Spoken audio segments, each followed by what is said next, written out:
Okay, we are live recording. It's July 20th. It's another beautiful Wednesday. I am actually in Brownsville, Texas this morning. The city mayor and other officials signed a broadband contract to build a middle mile for the city for 20 million and a last mile for access to the internet by the population of the city and adjacent stakeholders like the universities and the utilities and a bunch of others. That project is another 70 million on top. Very exciting times. CMG is going to be the project management office for the whole project. We're very excited about being part of that. And before we get rolling, we have a great guest today. I was going to ask our own John Sibley Butler to get some music going. Amarillo by morning, up from San Antonio. The only thing that I've got is what I've got on. Well, I ain't got a dime, but what I got is mine. Ain't rich, but a Lord, I'm free. Amarillo by morning, Amarillo is where I'll be. Excellent, excellent. How are you, John Butler? I am doing fine. I am very busy with lots of entrepreneurship stuff, and I'm very, very busy with my alma mater in LSU Baton Rouge and my other alma mater Northwestern in Chicago, and I'm watching all of the events, and it is just very something that I have not seen before in terms of the economy, in terms of the things that we use in the real economy of goods and services, that is our unemployment, and then of course the money economy of the stock market, where stocks are down and bonds are down. And then, of course, you got the political stuff. It seems that we never stop running for anything. You know, we get beat in an election, and we keep running. Or we win in an election, and we keep winning or keep running. And the other thing that's really, really going on is, you know, the virus is interesting. We haven't really discussed the reemergence of the virus here much lately, as we did before. But the resurgence has different kinds of results, though. But it is there. And then the flight, I'm glad to see Llewellyn on a train and not an airplane, because he would never get to his destination. So the world is where it is. The war is where it is. And looking forward to a great discussion with Brad today. Absolutely, absolutely. Llewellyn King, how are you, sir? Very well, thank you. I'm on the train. I'm on the cellar from Washington North, and I apologize for that, but it's the only way we could do the program. And all is well with me, and less well with the world. You know, I was in Turkey about a few years ago, and walked out of the hotel, and an earthquake started, and the earth was going all over the place. It was both interesting and terrifying. Now I have a feeling that the world we live in is, as it were, in a large earthquake, where everything is moving, nothing may be the same again, and we don't know when it will end. I don't think there are any quick fixes, but a multitude of things that are changing, from the changes which will be brought about by inflation, from the changes with infrastructure needs will bring about, and from the changes with climate the climate aberrations we are seeing. Clearly, climate is a front and center issue now, more than has been at any point going forward.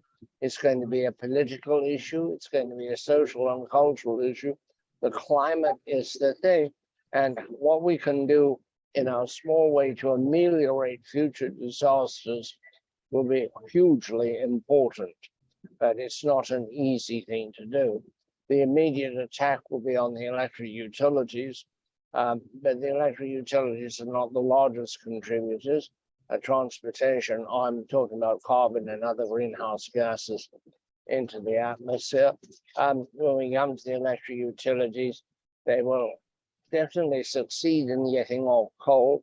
I doubt they'll succeed in getting off gas in any known time frame. And I say any known time frame, there's the magic number of 2050, which is put up everywhere, but I don't know why that should work. Particularly some utilities may make a net carbon or a carbon neutral position by 2050, but not all of them by any means. It's a very interesting, disturbing time, after which we will live in quite a substantially changed world. Yeah. Do finally settle down. We will be in an electrified transportation world. We will be in an electricity constrained world, and we will be in a huge reshaping. And when you get this kind of upheaval, you get new entrants, new developments, and old companies, ideas, and institutions fall away. Yeah. Yeah. Well said. Well said. We have a great guest today. Let me say hello. Brad Gammons. How are you, sir? Hello, Andreas. It seems Excellent. like Where are you yesterday today, we were Brad? talking about microgrids in Austin. So Where are you today? Columbus, Ohio. Brilliant, brilliant, brilliant. How is Columbus, Ohio? How's the weather? It's a bit warm, but it cools off in the evening, and it's a lovely city. I think they're starting to call this Austin of the North is the new moniker placed on it, with the Intel plant coming in, and the growth here and the great educational facilities here and surrounding. It's booming in Columbus, actually. That's wonderful. That's wonderful. Well, we have quite a bit of folks signed up listening, and we're very excited about that as usual. Before we get rolling, I want to take the opportunity to introduce them to you, Brad, formally. Many of you don't know you. And Brad is the Chief Executive Officer of Irth Solutions, and we'll hear more about that. He's going to be with us for the hour. Prior to Irth, Brad was with IBM for over 31 years. We can also hear a lot about that. He had many roles at IBM. He was Global Managing Director of Energy, Environment, and Utilities. He was General Manager of Energy and Utilities, VP of Sales and Utilities. And prior to IBM, Brad was with the U.S. Air Force. He was a captain. He was also a B-52 flight crew member. And he obviously did many great things there and learned quite a bit. And he is a Red Raider. He has a BA in political science and an MBA in finance and other trainings from the Air Force. Brad, welcome to the program. Thank you, Andreas. It's a pleasure. Absolutely. So, Brad, you know that we talk here about digital transformations, and sort of we focus on telecom and IoT, and we focus on smart cities, smart buildings, and smart utilities and energy. You've lived in that world for a long time, being a high-tech guy. Now you're the CEO of an interesting company. Curious to get your perspective, high level, of the world, pre-COVID, post-COVID. What is 2022 looking like for Irth Solutions? Maybe tell us a little bit about the company and then the outlook on how do you see the market and the economy. Lots of people are obviously concerned about inflation and the war in Ukraine and many other things, but you entrepreneurs usually ignore all those things. And so tell us about Irth and your outlook post-COVID. Well, I think anybody that ignores history and change is on a bad path if you're running a company, Andreas. So post-COVID, actually, I think as an industry segment as whole, infrastructure fared pretty well during the COVID period of time. Our company did. There was not that great deal of change because of we focus on critical network infrastructure. And, today that's telecom, oil and gas, and then all the utility segments. And we're rapidly going to move into roads and rail. And, that's the underlying infrastructure for the whole supply chain. We've had lots of wonderful discussions about supply chain for the last 3 years now, at least. and the challenges. But the truth of the matter is nothing runs if these networks, supply networks aren't resilient and aren't working the way they're supposed to, which is the focus of our particular business. I was thinking about it is, I graduated high school in 1977. And that was right when we were in gas lines, and the POWs were coming home from Vietnam about a year before that, about 1976. And there was a lot of unrest. We were entering the period of time that led to Reagan and coming down to the Iron Wall. And it's amazing to be sitting here some 50 years later, roughly, and shorter. And things look pretty familiar from what I can see, Andreas. Right. So the good news out of all that is we found our way through it.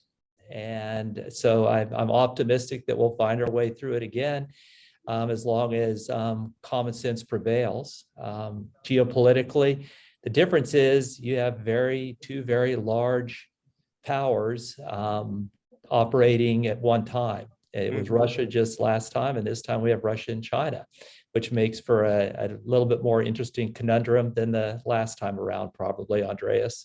Absolutely. So real quick, Brad, Irth is Irth just a US company so far, or is it a global player yet? We're US and Canada and just entered into Mexico, so Latin America next. And in 2023, 2024, we'll start doing global.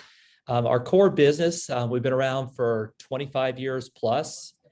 We have many clients, AEP being one of them, that's been with us probably for 20 years or more. And we manage the stakeholder and the processes associated with DigSafe. That's the heritage of the company, right? Is facilitating that process and ensuring that the critical network and infrastructure is not disrupted by construction, excavation, and that workers aren't hurt and that citizens aren't hurt in damaging it. That gives us a unique position as a company because over that period of time, we built up the ability to manage complex processes, understanding that network infrastructure and the importance of location and condition and what's going on in the environment around that infrastructure. So our direction is to build on top of that and offer more insights as to risks that could cause resilience problems for that critical infrastructure. Yeah, it seems like before I go to the guys, Llewellyn may be thinking about a bunch of questions, but it seems like, Brad, that your company is going to benefit short term by a bunch of things. There's a huge push on broadband. Yep, RDOF. Fiber being, installed to the home everywhere. The electrification of vehicles and the build out of EV charging stations. And then obviously the upgrade of the grid itself. Am I correct? Yeah, you're correct. Is RDOF is, going to drive, that money's just barely flowing right now out that's going to drive rural broadband, and undergrounding is moving much more rapidly because of many different concerns.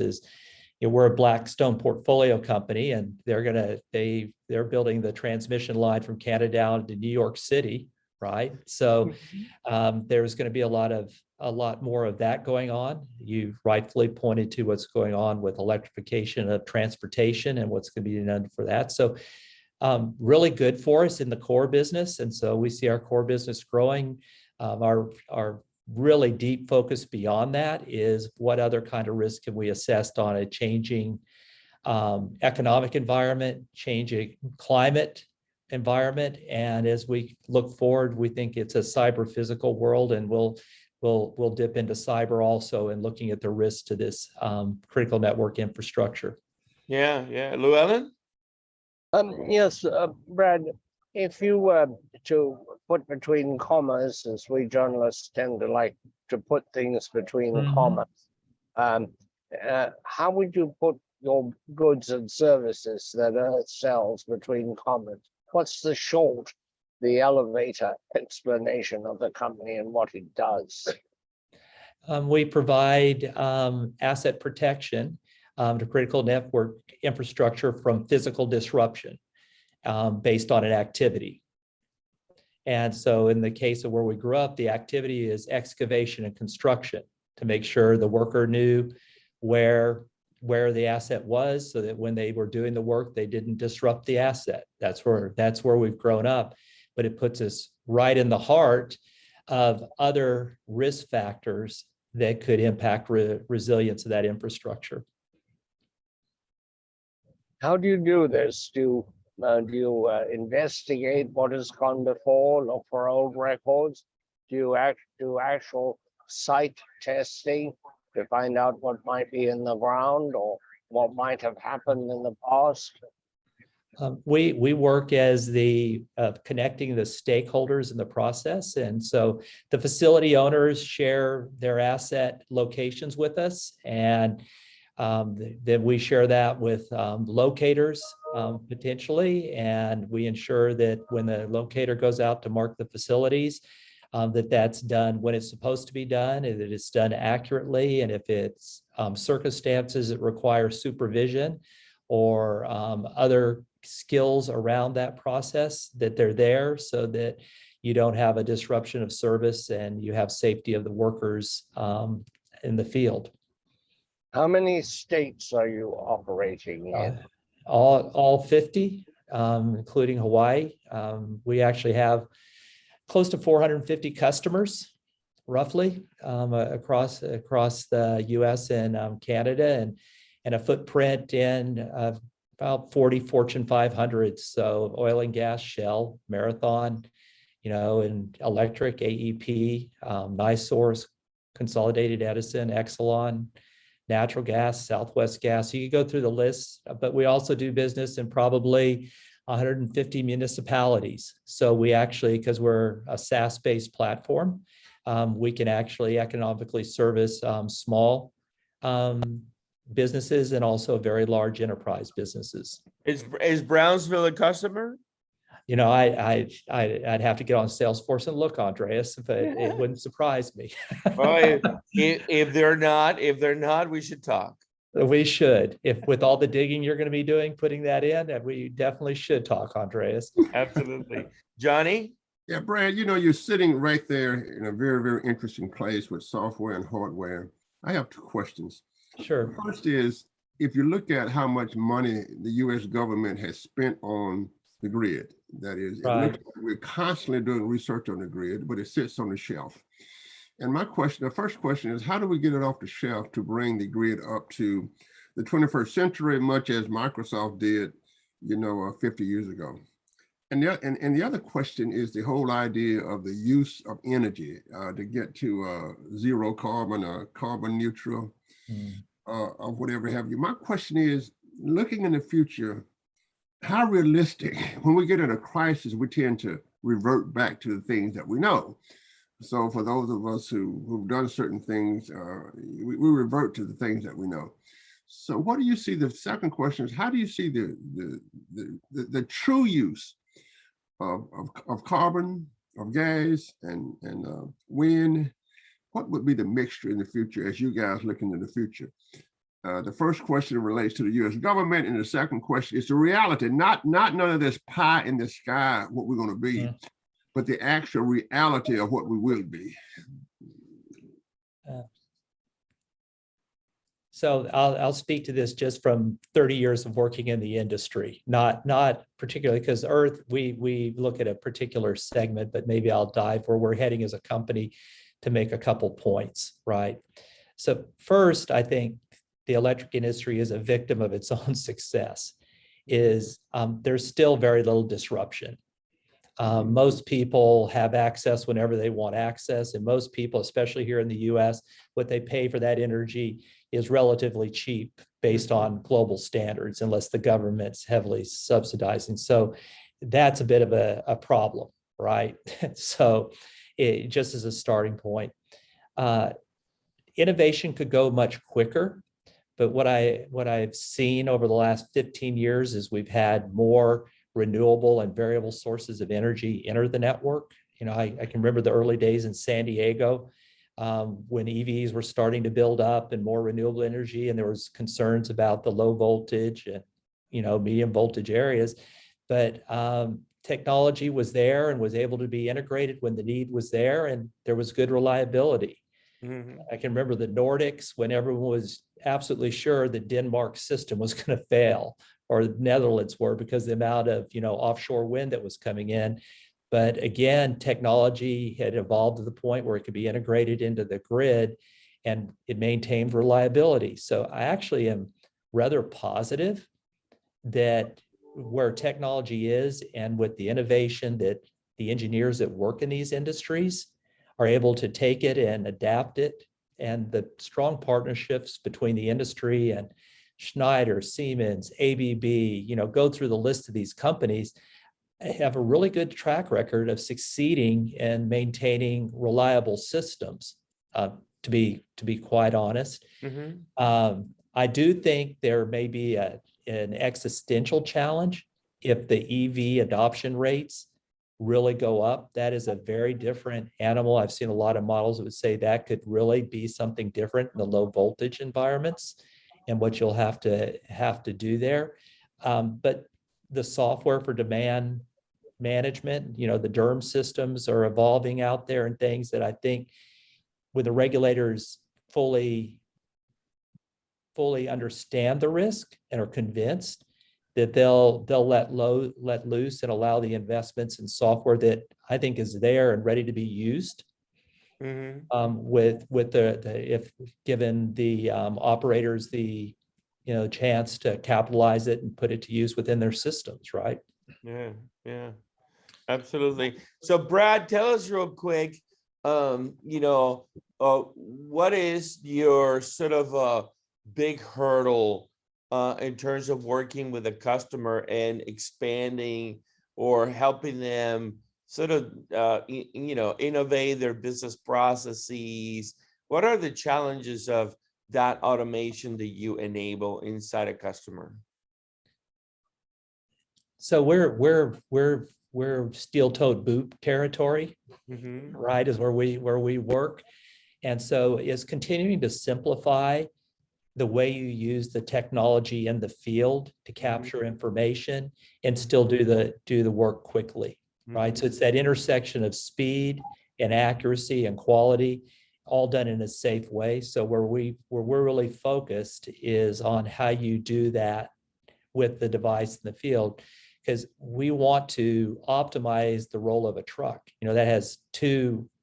That has two purposes. One, that's reduction in carbon every time you don't roll the truck, but also how do you use that person when they're in the field to, not just do the locate, but also take the time to do it in a manner that you update the location by using a high precision GPS chip in the locating, and you update the GIS map so you have higher confidence on where that facility is.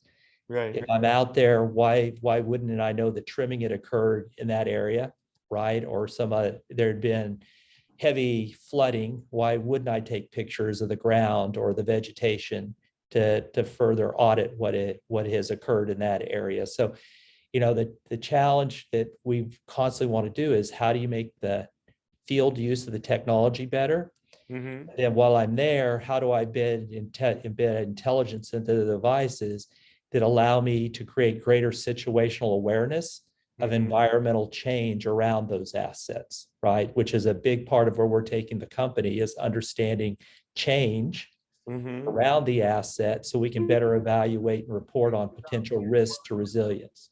Right, right. I also imagine real quick that that your system generates quite a bit of data, or the intake of, or the process adoption of your innovation generates quite a bit of data, aggregates quite a bit of data. What are some of the third party, third level remove innovation optimization, kind of opportunities once I have all that data? What have some of your customers perhaps discovered, or what are your machine learning AI modules doing for the customer beyond what's the obvious?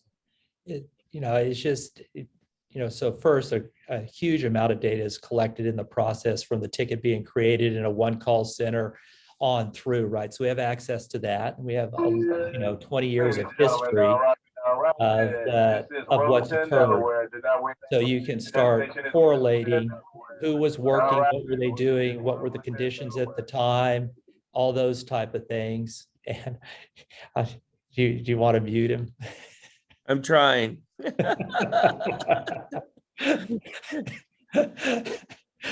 Is so basically we're lucky in that we have really a full view around the asset of what's occurred. And then we can look at that, and where we've taken that thus far is turning that into risk models to say, in a similar situation, what should I do to improve and get better outcomes, right? And what I'm doing so that there's less damage, because ultimately you want to improve damage profiles, because still, you know, in the oil and gas business, 30% of all damages are just from an unticketed dig out in the field, right? Right. But on the technology side of taking advantage is, if we're going to build up a much richer data set of what's going around the asset, the linear asset, we call it a pattern of life around it. And so that means it's taking advantage of how the rapidly cost is coming down from satellite and LiDAR out there, and how you can start creating a profile of what's changing around the asset and how would it potentially impact it based on a changing climate, on a changing economic environment, right? And when you put those two things together, you create a very different view. And in the age of climate risk of, well, I know the condition of the asset, I know the location of the asset, I know what's changing in the environment. If climate says 3 years from now, wind intensity and storm intensity is going to go up by this much, what does that mean to my distribution system, right? What does that mean to my underground infrastructure? So that's where we're rapidly heading, you know, having great partners with Blackstone. Yeah. Johnny? Let me ask a question. I'm sorry, Andres. No, Johnny, go ahead. Let me ask a question in a slightly different way, in real-time analysis. So you have a SaaS platform. Right. And your job is for the prevention of, and you do it real time. So you have all of the data. Yep. And you have the algorithms. You have the, as I call all the algorithms when they split and looking for trouble. So my question is, doing real-time analysis of, so we had a big snow out in Austin, Texas, right? And right now, of course, we are looking at the all of the heat in Austin, Texas. So my question is, I understand the projection, you know, of the algorithms and the linear modeler. My question is, do you do anything real time? To ask it another way, what's the length of time? What's the length of time between you tell somebody they have a problem and when you discover the problems? It's a good question. I'll give an example of work we do with a partner called TerraSound, and actually Columbus-based company that buries fiber next to pipelines and basically can sense activity around a pipeline. It was, you know, basically used by the government over in the, you know, in Afghanistan and Iraq, and was turned into, you know, a commercial product by the company here in Columbus. And if there is an unauthorized activity, so in this case, you know, what we're interested in is someone who hasn't ticketed for an excavation, although it has security implications if someone's around the asset that shouldn't be, if it was a substation yard, and that alert is given, that's instantaneous. And we collect enough of these alerts, we understand patterns. And then based on the pattern and what else is going along, is there's a strong storm going on at the same time? Was there a ticket in the area? We correlate that and can instantaneously, second, say this is a problem and here's your next best action based on seeing that pattern before. And we're doing that with TerraSound right now. So but that is just one IIoT example that carries forward. So with computing on the edge now, and the cloud, to be able to have a sensor detect something and see something, then immediately capture that and act on it, has improved exponentially in the last 15 years, right? Especially I'd say the last 7 years, as the cloud has moved to the edge. Absolutely, much like the airline industry. So when things happen, we understand. Well, thank you very much. Go ahead, Andres. No, I was gonna go to Llewellyn. Llewellyn, you need to unmute. Unmute. Oh, is he frozen? Nope, he's not frozen. You need to unmute, Llewellyn. I'm sorry.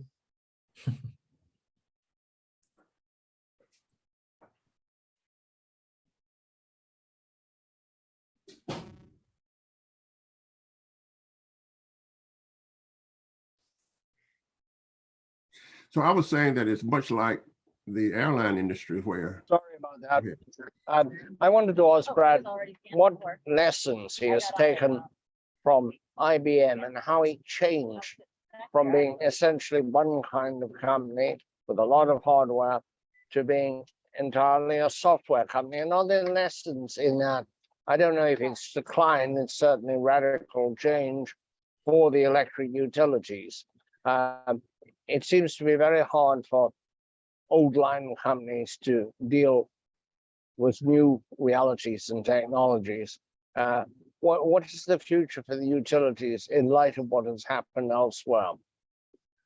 I think they're a huge beneficiary. When you look at the complex, different complex inputs that are and externalities that are going to impact the way you balance the grid, the availability of robust, very robust computational power that's offered by advancements in computational technology. So that's high performance computing, and that's becoming quantum computing. If you're looking at trying to chart demand for future electric charging, in certain areas, and then how that rubs up against weather conditions and how that will play out, and modeling ahead so you can give a good answer to a regulator on how you should be investing in the grid itself. I think the computational abilities and where software engineering has got and able to merge data sets and analyze those in real time has advanced so far that you can't store anything in the electric industry, so it all has to be real time. And where computational power has gotten to be very honest with the great work IBM has done out of their research division for the last 100 years, it will give them the tools to be able to model what needs to be done and hopefully look ahead a bit so you can address it before it's a true problem, right? So IBM continues to be one of the largest private research and development companies in the world, right? And as I would argue, leading the way in the next wave of computing, which will be quantum. So I think they're very well positioned. Yeah. As a very proud former IBM. Yeah, one of my fraternity brothers, Dexter Henderson. I can hear the pride coming through, but I just wonder about what will be the impact, Brad, of new entrants in the utility world. I noticed that just yesterday or today, Holtec applied for a loan from the DOE over $7 billion to deploy small modular reactors. We know the big tech companies are eyeing the utility space, all of them. I think they can do it better and cleaner. Will the utilities remain as they are, benefiting from this external interest or interest? I think all of these external companies that want to join the network are nodes, but there's nobody better positioned than the current distribution and transmission networks to manage that. So the real trick is interesting. Yeah, I just do is I think it's not just going to be companies like that. Car companies are going to want to enter the business and be able to aggregate storage from car batteries and be able to dispatch that as load. And so there's going to be a whole load of new participants that want to come into the market. And the trick will be giving utilities enough time to invest in their networks and the software platforms that'll be needed to do that. I think there's a lot of good innovation going on with software platforms that I think will facilitate. That's advancing more rapidly right now in Europe, particularly the Nordic countries, Germany, and some places like that. But the technology is evolving to help more people participate in those networks, in the electric network. If I could go on to my question, maybe observation, and that is we seem to have enormous progress in the virtual utility space, the computerized, digitized utility. Yeah.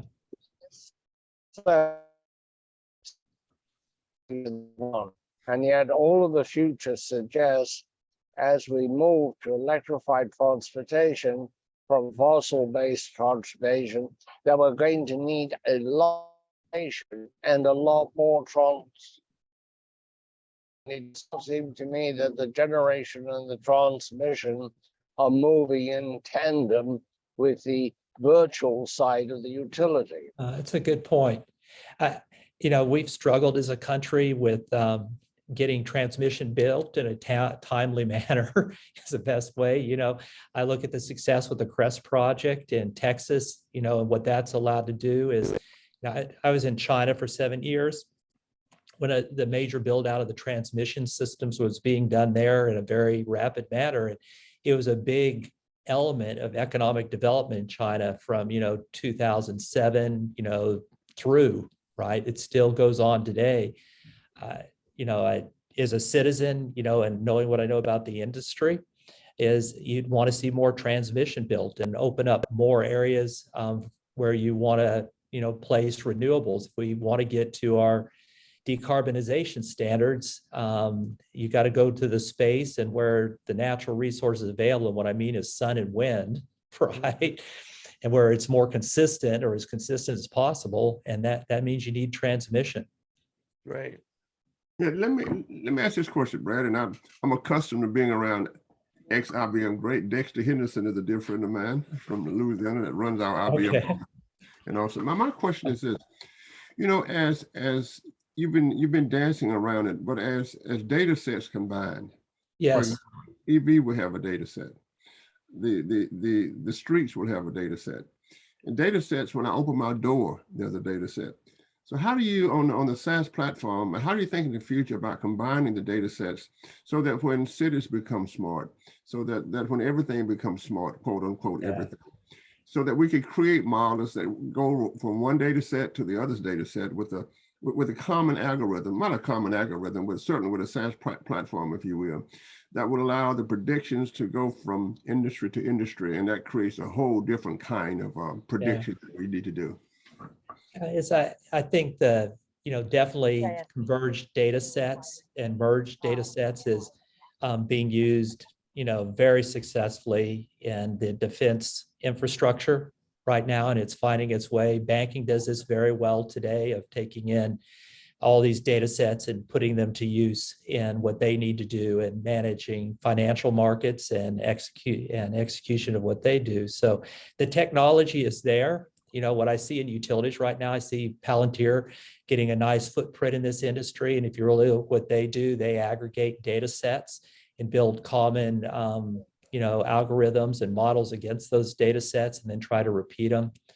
To your point of common models is, there are marketplaces out there and more emerging where, there are open source models that you can apply to more rapidly make use of data sets that you've aggregated together. So that's the whole GitHub kind of world that sits out there. So I would say it's not lack of availability. It's just the business case and clearly identifying on what the benefit to the city or society or the business. It's just standard ROI calculations, and have it in a manner that someone that has to fund that from a government perspective or a business perspective can understand it and allow the investment, right? But the technology is without a doubt available and being used and has been for a while to use these converged data sets. And you see government using it first because they have the funds and the intent to make use of it first, right? For Mhm. security and other things. Yeah, and you're exactly right. As we deal with city councils, as we deal with people who direct our efforts, I think it's one of the things we need to do is have a training session for city councils on business models and how they can improve the wealth I coming agree. into the, because you run into this disjuncture of the economy like it was and what it actually is now. And for the cities that become smart and understand these models, they will boom in the future. But it is the city council who will hold the pocketbook and understand the ROI. And that's one, if you go back to the smart meter days and the success of that, rolling out relatively quickly, I think one of the key elements of success there was industry alignment. What I mean by that, it was the technology sector, it was the OEMs like ABB and Siemens and folks like that, it was the utilities, all pushed the same direction. And really one of the key focuses was educating the public, educating cities, government, and regulators at both national and state level. And I think that was done very well, actually. I think California, Texas were really good purveyors of that, getting that ball rolling during that time frame. And I think EVs is another place where that would be very valuable. That same kind of coalition of people having these discussions across, federal, state levels, and then that the partners all kind of rode the same direction. You remember those days pretty well, Andreas. Oh yeah. Oh yeah. I was going to ask you something that is tangential to, our history, but perhaps something that is still that could be a catalyst or an accelerator. So, you're super familiar with the smart meter project in Texas that you drove, and IBM was recipient of the first monies to build all that with Encore and so on.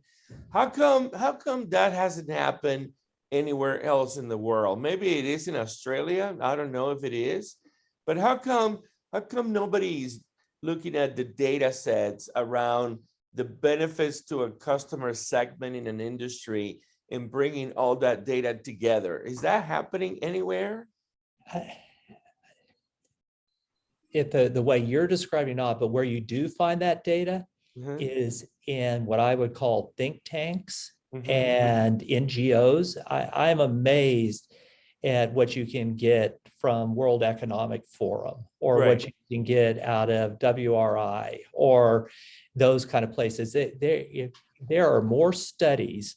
So it is not a lack of studies being done on benefits. It is actually being able to have access and the ability to clearly communicate value. And so it's not that it's not there. It is access and ability to communicate clearly and for people to be aligned, because there's plenty of studies. Yeah. Are you familiar by any chance, and any of you, with an organization called USA Facts? Yeah. Are you familiar with that? Yeah, you introduced them that 2 years ago. Yeah, and USA Facts is a fabulous organization that I was actually created by Steve Ballmer. He put down $2 billion to create a USA Facts. And if I may share real quick my screen, I'll show you guys the URL, but they collect data. It started in Stanford, and they collect data from all kinds of places, and they track data, on debt, on government data, on security and safety, on the economy, all kinds of things. It's really fascinating. So, but I still think that, again, like when you think about your customers, right? You think about the utilities, the telcos, the oil and gas guys. This guy, one of the things that is interesting to me potentially, Brad, again, as you think about how do I grow, sideways, up and down the supply chain. A place where all this data can go and be rationalized, to be leveraged. There is no such a thing in any of these industries. No, Andre, as a professor that has over 200 articles in magazine, in journals, management journals, And you know, in algorithm and all of our researchers, we have not done a good job in the natural sciences, in the hard sciences, in the social sciences, in taking all of that data and looking at the relationship between how it will actually help individual cities or people. So I can tell you right now, if if I'm interested in some disease, I can go to Google Scholar and find just hundreds of answers to questions that people ask. So you're exactly right. What we need to do, we need to have a situation, everything from managerial science to psychology to social to engineering to biology, so that Llewellyn King can ask a question as he does in his great editorials, I might add. And the question is, what would the scientists say about that? And Brad, you know better than I. If you go to Google patents, you find all kind of stuff that we would never ever think about. So Andreas, again, we have another job to do at CMG. Maybe we can take on 2 jobs, teaching ROIs to and then do this job too. But you're exactly right, Andreas. Nobody reads my articles. Go do John Sibley Butler and read the articles.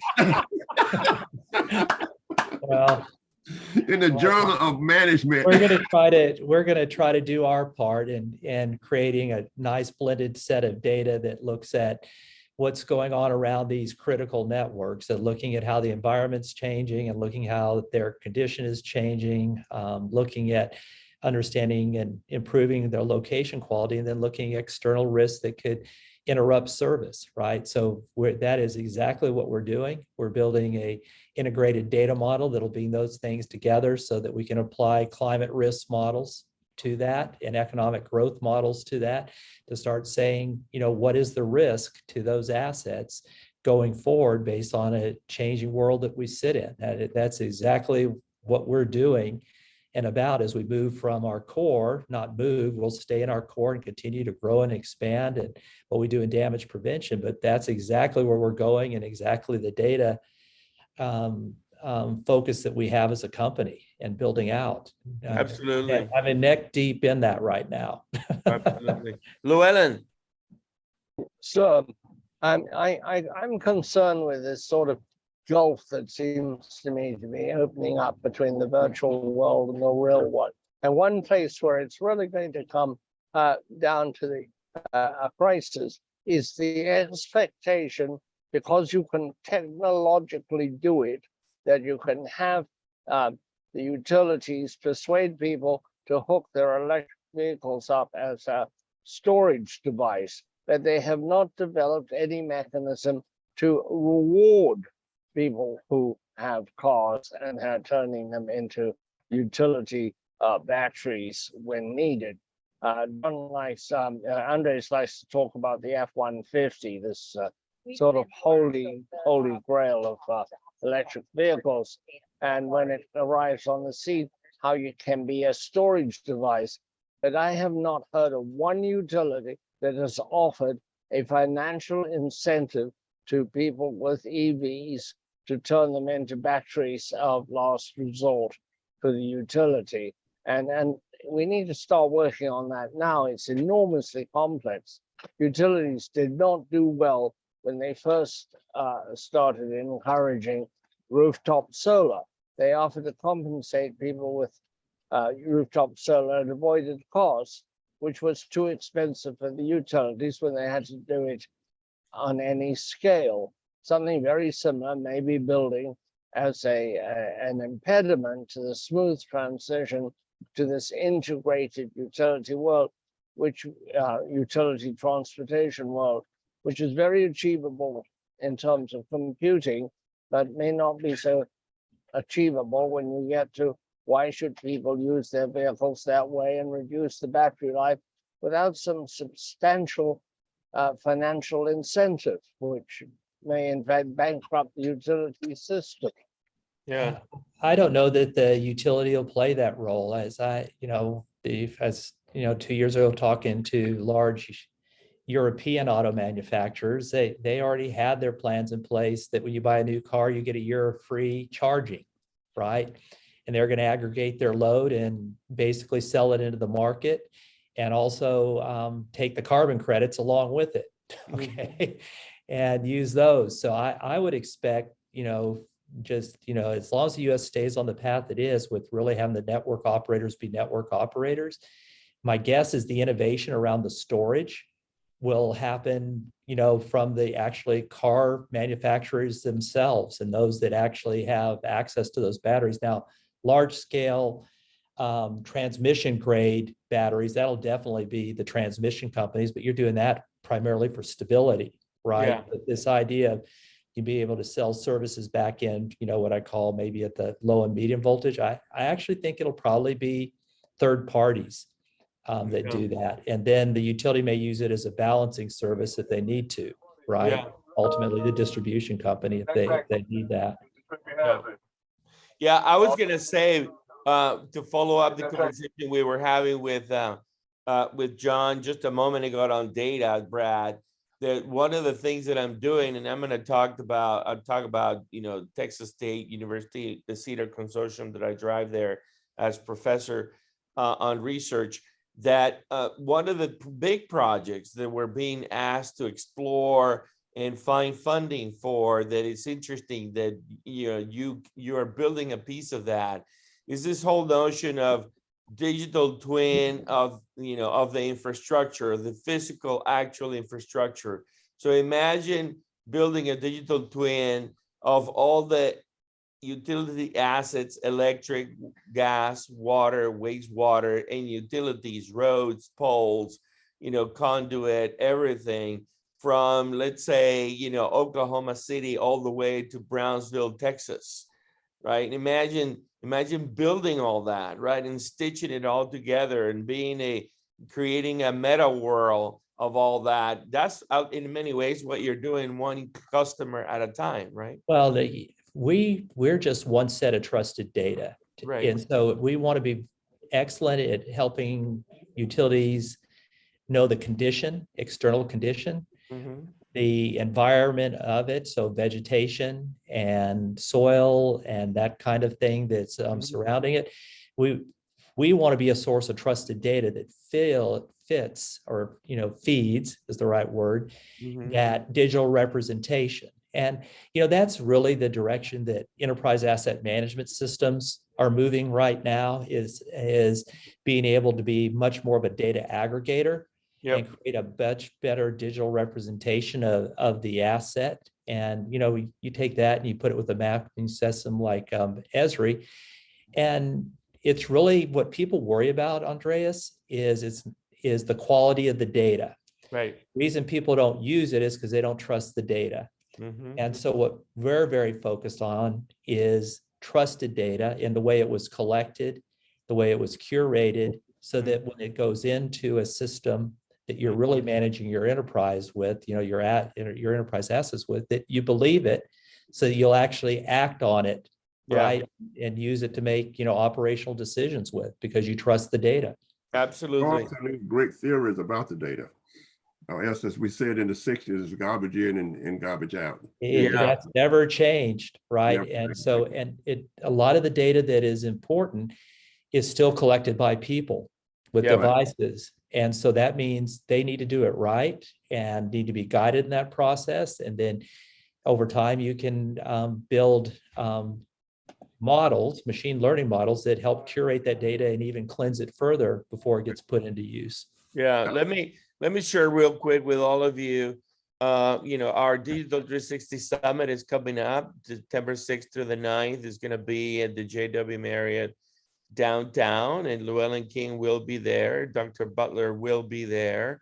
It'll be roughly 600 executives, and we have all kinds of panels and on platforms in cloud and analytics, AI, ML, and smart cities, and energy and water, wastewater, transportation, sensors, you name it.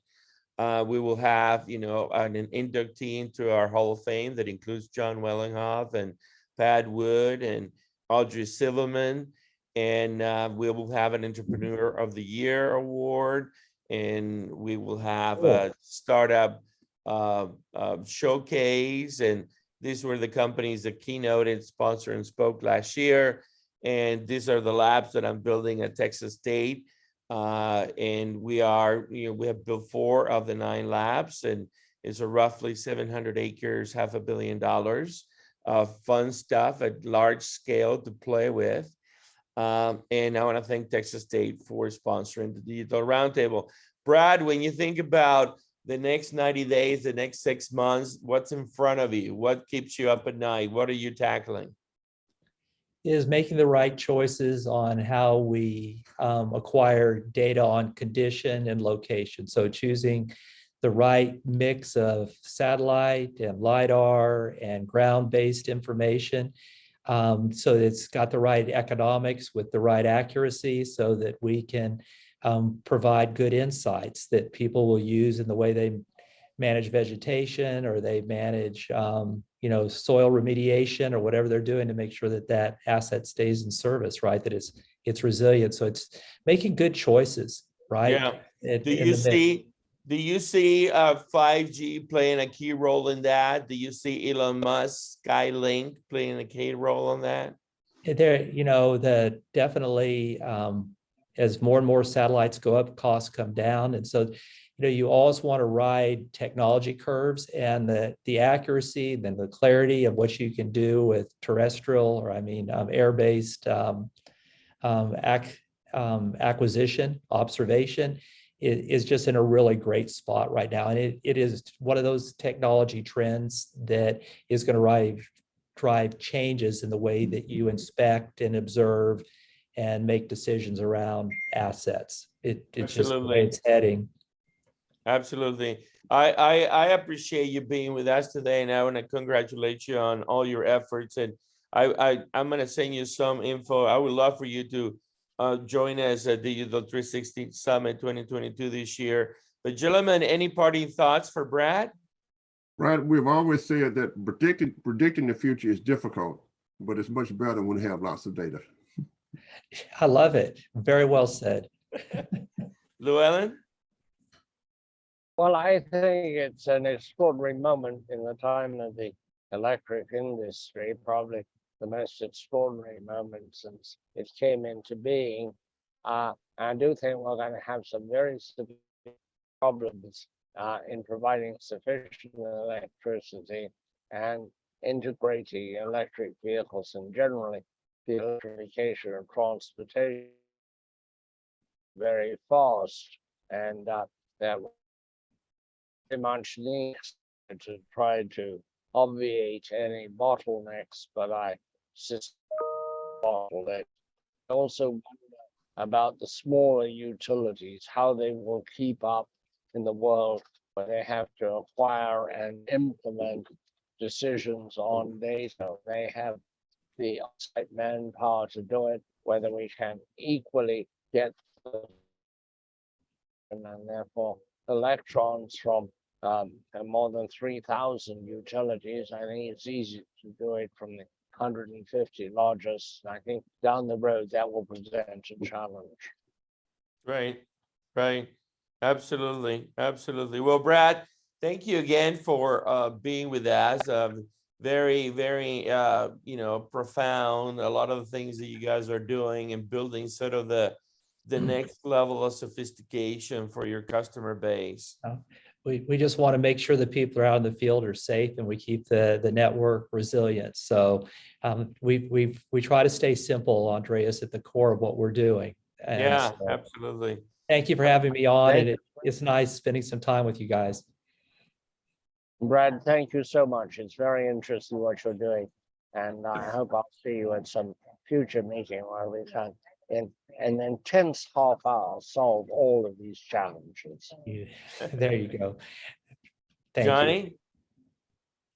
You. Okay. Take us away, John Butler. Always now. Nothing ever goes away. Everything is here to stay. There's always now. It's always now. There never was a used to be. Everything is here with me. And it's always now. So brace your heart.